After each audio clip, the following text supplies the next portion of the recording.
وهل هم أصل العرب اليمن اللي احنا اليوم السياسي؟ أبدا. بس هذا الجواب. يلا. لا أبدا. نجاوب. هذا اليمن السياسي الموجود هذا السياسي الآن أخواننا وجيراننا. نعم. احنا نقول على العين والرأس. وين كانوا أجدادنا؟ في مأرب.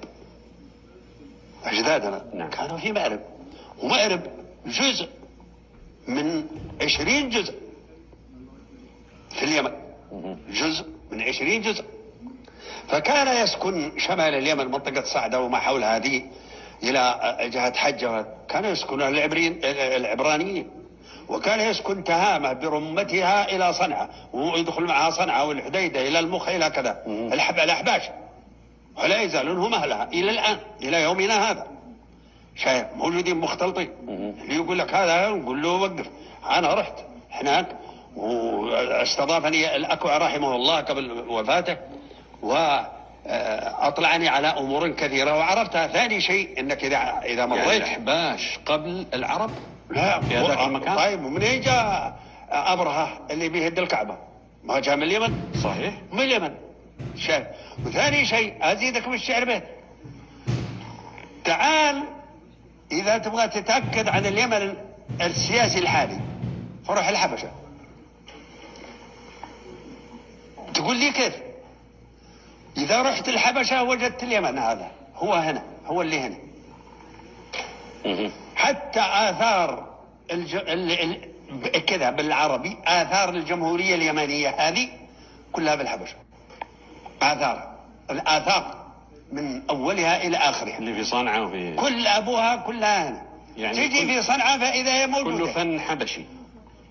الفن واحد وثقافة حبشية والثقافة واحدة.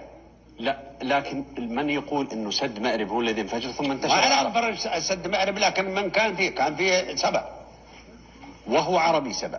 ايوه هذا اجدادنا الحين، لكنه وادي اقول لك جزء من 20 جزء. 20 جزء. طيب عدن من كان في عدن؟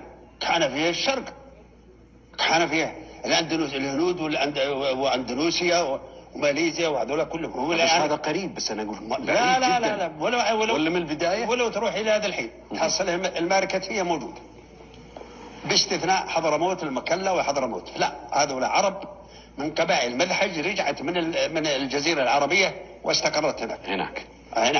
يعني لا يوجد عرب في اليمن سابقا الا انهم نزحوا من الجزيره الى اليمن الحاليه اللي تسمى لها. نعم. طيب والدليل والحديث؟ شايف. نجي للحديث. خلينا نكمل. طيب. نجي إذا عرفنا سكان اليمن في العصر الأول وعصر سبع، في عصر هود ثم عصر سبع ثم عصر كهلان وحمير عرفنا هو اليمن أصل العرب ولا السياسي. عرفنا هل اليمن السياسي أصل العرب ولا ما هو أصله. وثاني شيء أقرب من هذه وذيك،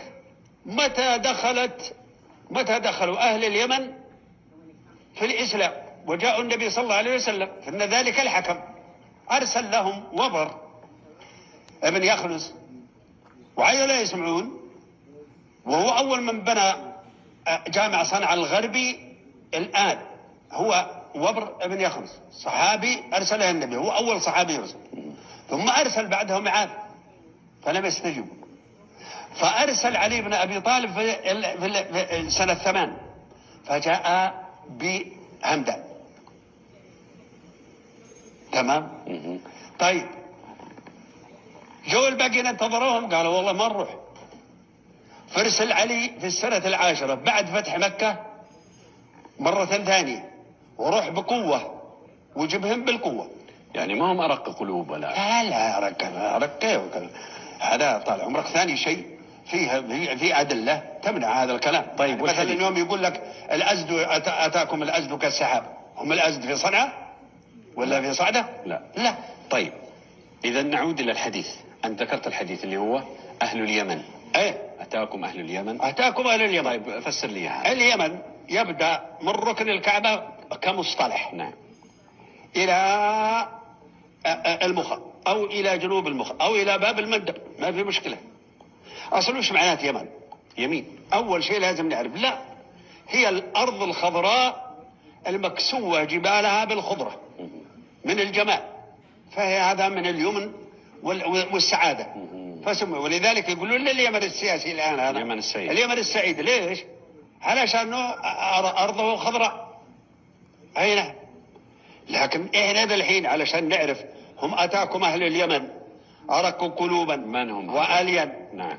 هم متى جو النبي صلى الله عليه وسلم؟ السنة 10 الله بالقوة.